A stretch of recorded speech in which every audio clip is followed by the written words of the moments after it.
창세기 45장 1절부터 15절까지 말씀 통해서 우연이 아니라 하나님의 섭리라는 제목으로 말씀 함께 나눕니다. 제주도에 가보면 메이지랜드라는 관광지가 있습니다. 메이지랜드에는 5.3km에 달하는 세계 최장 미로가 있습니다. 저도 자녀들이 어릴 때 한번 그 미로에 가봤는데 미로가 얼마나 크고 복잡한지 어른들도 들어가면 길을 찾기 어려웠습니다. 길인 것 같은데 가보면 막혀 있고 처음 가는 길 같은데 왔던 길이고 그래서 출구를 찾기가 매우 어려웠지요. 그런데 특이한 점은 사람들이 출구를 찾지 못해도 표정은 모두 밝고 행복해 보였다는 점입니다. 길을 찾지 못하고 있는데도 당황해하거나 두려워하는 사람이 없었습니다. 오히려 길을 잘못 들어 막다른 길에 부딪히면 사람들은 깔깔 웃으면서 돌아 나왔습니다. 길을 잘못 들어섰는데도 사람들이 웃을 수 있는 이유는 이 길이 아니면 다른 길이 있다는 것을 알기 때문입니다. 길이 복잡해서 출구를 찾지 못하는 것뿐이지 찾다 보면 출구를 만날 수 있다는 확신이 있기에 사람들은 실수로 막다른 길을 만나도 당황해하지 않습니다. 오히려 자기의 실수를 재밌어 합니다. 만약 이 미로가 자기의 인생길이라면 어떨까요? 자신의 인생이 복잡한 미로처럼 출구가 보이지 않는다면, 그래도 실수로 인생의 막다른 길에 들어선다면 그때도 웃으면서 돌아 나올 수 있을까요? 사람들은 자신의 인생이 막다른 길에 부딪히면 아마 절망하고 두려워할 것입니다. 다른 길이 없을 것 같아서, 이제 더 이상 기회가 없을 것 같아서 사람들은 인생의 막다른 길에 부딪히면 걱정하고 두려워합니다. 그러나 예수 믿는 사람들은 다릅니다. 예수 믿는 사람들은 하나님께서 자신의 인생을 인도해 가신다는 것을 압니다. 인생길이 미로와 같아도 하나님께서 자기를 인도하시니 반드시 출구를 찾을 것을 확신합니다. 그래서 그리스도인들은 인생의 막다른 길에 들어서도 좌절하지 않습니다. 이 길이 아니면 다른 길로 인도해 주실 것을 믿기 때문입니다. 믿는 자들은 막다른 길에 들어섰다고 해서 그걸 실패라고 생각하지 않습니다. 막다른 길에서 만난 벽은 실패가 아니라 하나님께서 자기를 바른 길로 인도하시기 위해 설치한 울타리이기 때문입니다. 그래서 우리는 인생길이 막히면 주저앉아 통곡할 게 아니라 웃으면서 돌아 나와야 합니다. 막다른 길을 만난 것은 하나님께서 우리가 잘못된 길로 가지 못하도록 보호해 주신 것입니다. 하나님께서는 우리가 잘못된 길을 갈 때마다 길을 막으셔서 우리가 하나님의 계획된 길을 찾아갈 수 있게 하셨습니다. 그러니까 하나님께서는 우리를 하나님의 계획으로 인도하시기 위해 인생에서 막다른 길들을 만들어 놓으셨습니다. 이걸 하나님의 섭리라고 말합니다. 하나님의 섭리란 하나님께서 이 세상을 한치의 오차도 없이 하나님의 계획대로 다스리시는 것을 뜻합니다. 하나님께서 세상 만물을 주관하시기에 이 세상에는 우연히 일어나는 사건이 없습니다. 우리가 인생길에서 만나는 모든 사건은 우연히 일어난 사건이 아니지요. 우리가 막다른 길에 들어선 것도, 우리가 어떤 일에 실패한 것도 우연히 일어난 게 아니라 우리를 하나님의 계획으로 인도하시기 위해 하나님께서 계획하신 섭리입니다. 그러니 우리 인생에 길이 보이지 않아도 두려워할 필요가 없습니다. 길이 막혀 있는 것 같아도 우리 인생에는 하나님께서 만들어 놓으신 출구가 있습니다. 우리 인생이 하나님의 섭리 속에 있기에 하나님께서는 반드시 우리를 하나님이 만드신 출구로 인도하십니다. 그러니 앞이 캄캄하고 막다른 길에 부딪혀도 절망하지 않아도 됩니다. 요셉의 인생을 돌아보면 요셉의 인생은 꼭 미로와 같습니다. 형들에 의해 노예로 팔린 요셉의 인생은 그야말로 출구 없는 복잡한 미로 같지요. 보디발 집에서 인정을 받으면서 새로운 미래를 계획해 보나 싶었는데 갑자기 누명을 쓰고 옥에 갇히게 되었습니다. 잘 나가던 인생이 또다시 막다른 길을 만난 것입니다. 감옥에서 만난 술 맡은 관원장이 요셉의 무죄를 증명해 줄 줄 알았는데 술 맡은 관원장은 석방되자마자 요셉을 잊어버렸습니다. 술 맡은 관원장이 요셉 인생의 출구가 되어줄 줄 알았는데 또다시 그 길이 막혀버린 것입니다. 더 이상의 길이 없다고 생각하는 찰나 하나님께서는 바로가 꿈을 꾸게 하셨고 요셉이 그 꿈을 해몽해 주므로 요셉의 총리가 되게 하셨습니다. 총리가 된 것도 감사한 일인데 하나님께서는 생각지도 않게 가족을 다시 만나게 하셨습니다. 그것도 인생의 흉년 속에서 말입니다. 이처럼 요셉의 인생은 미로 같았지만 하나님께서 요셉을 하나님께서 계획하신 출구로 인도하셨습니다. 하나님께서는 요셉을 하나님의 계획으로 인도하시기 위해 길목마다 막힌 길을 설치해 놓으셨습니다. 길이 막힌 것은 실패가 아니었던 것이지요. 요셉을 하나님의 계획으로 인도하시기 위해 설치하신 보호막이었습니다. 요셉이 잘한 점은 길이 막혀도 좌절하지 않았다는 점입니다. 요셉은 자기가 겪는 고난이 어떤 결과로 이어질지 알지 못했습니다. 이 길이 막히면 또 다른 길이 열린다는 것도 알 수 없는 고난 속의 상황이었습니다. 요셉은 환난 가득한 자기의 인생이 어떤 결말을 향해 흘러가는지 모르는 상황이었지만 그래도 믿음을 포기하지 않고 주어진 일에 최선을 다했습니다. 우리가 본받아야 할 태도가 이런 모습입니다. 우리도 인생에서 막다른 길을 만나도 믿음을 잃지 않고 주어진 상황에, 주어진 사명에 최선을 다해야 합니다. 우리는 우리 인생이 하나님의 섭리 속에 있다는 것을 믿습니다. 인생이 하나님의 섭리 속에 있다는 것을 믿지만 정작 고난을 만나면 우리는 하나님의 섭리에 대한 확신이 희미해질 때가 있습니다. 고난이 다 지나가고 뒤를 돌아보면 과거에 만났던 그 고난이 하나님의 섭리였다는 것을 깨닫지만 정작 고난을 겪는 그 상황 속에서는 고난이 하나님의 섭리라는 것을 확신하지 못합니다. 그래서 많은 사람들이 인생길이 막히면 시험에 들거나 좌절합니다. 그러나 우리는 요셉처럼 길이 막혀도 주어진 일에 최선을 다해야 합니다. 현재의 고난이 하나님의 섭리 속에서 어떤 역할을 하는지 알 수 없어도 우리는 주어진 사명에 충성을 다해야 합니다. 우리 삶이 하나님의 섭리 속에 있기에 포기하지 않고 주어진 일에 최선을 다하다 보면 우리 인생이 하나님의 계획에 가까워졌음을 발견하게 될 것입니다. 미로 속에 있는 사람은 길이 안 보여도 미로 위에 계신 하나님은 길을 다 보고 알고 계십니다. 길을 아시는 하나님께서 우리를 인도하시니 우리는 우리 인생이 미로 같아도 길을 잃지 않을 수 있습니다.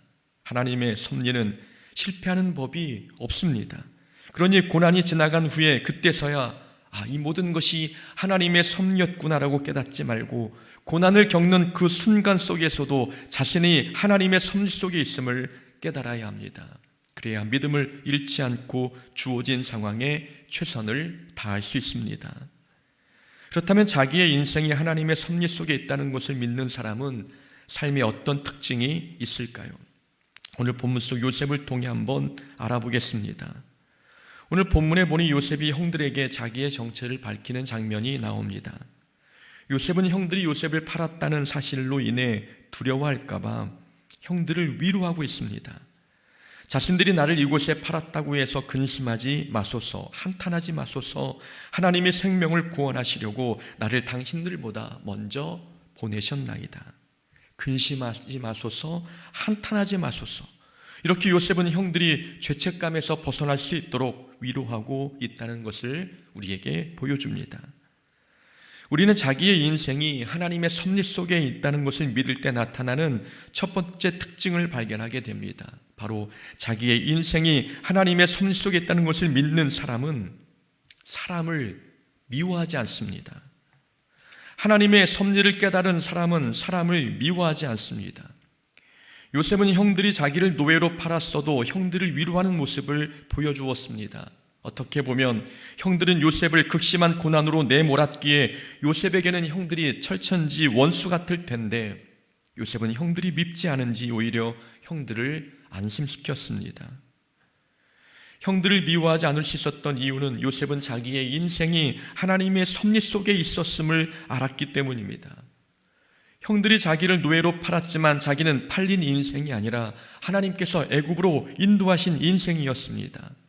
팔린 인생이 아니라 하나님에 의해 보냄을 받은 인생이었으니 요셉은 자신이 애굽에 온 일이 상처가 아니라 감사한 일이었습니다.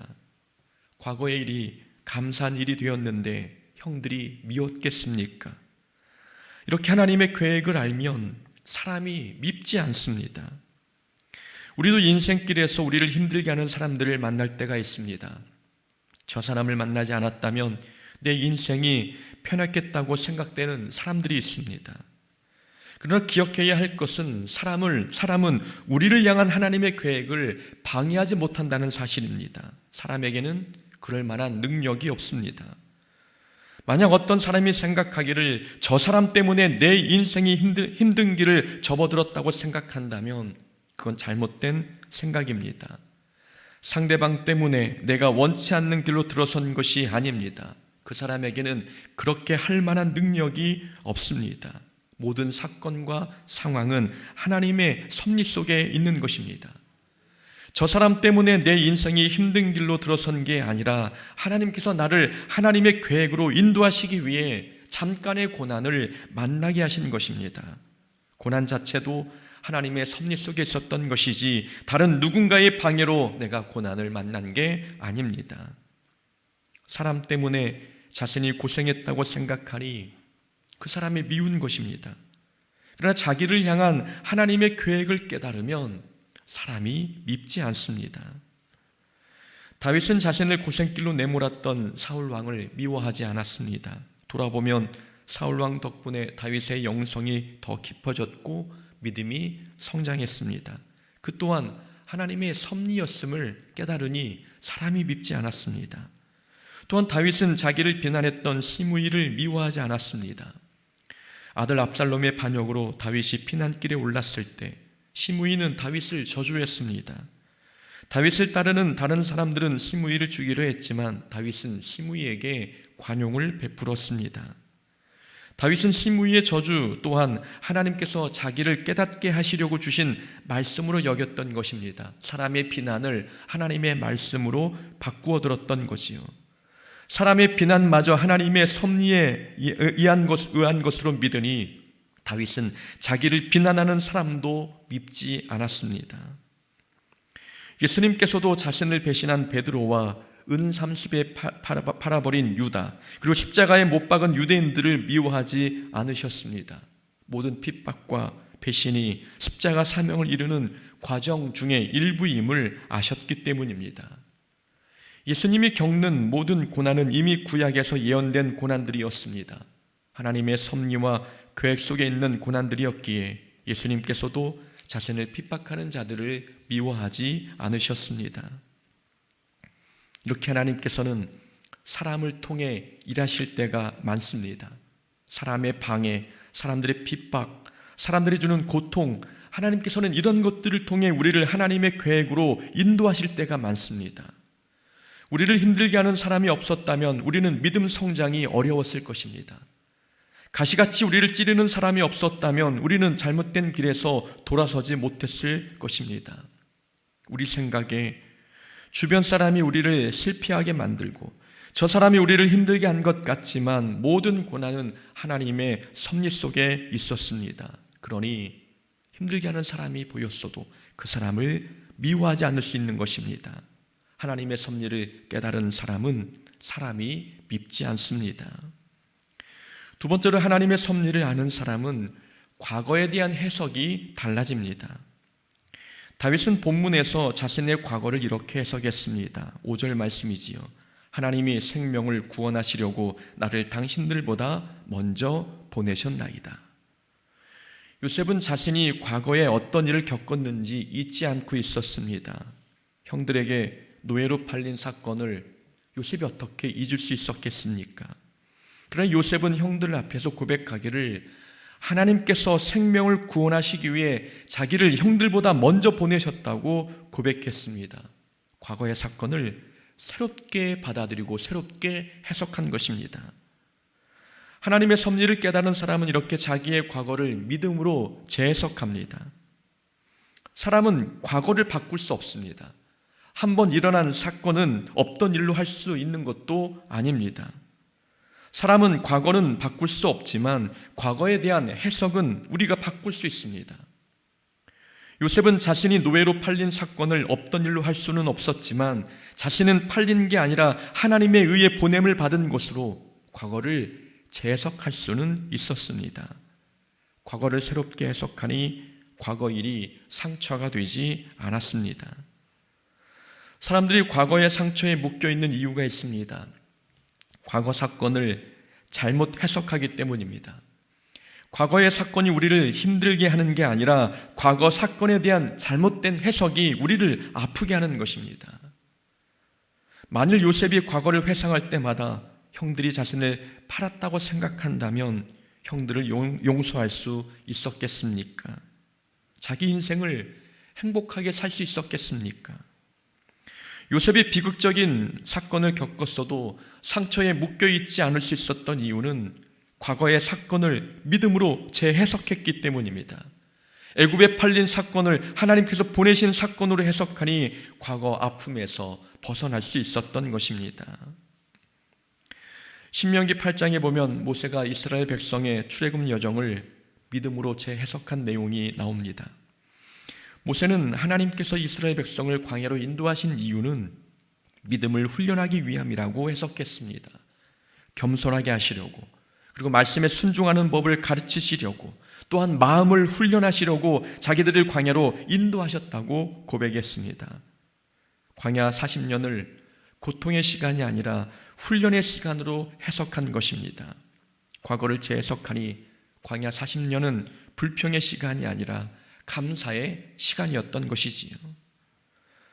사람에게는 누구나 과거의 아픈 기억들이 있습니다.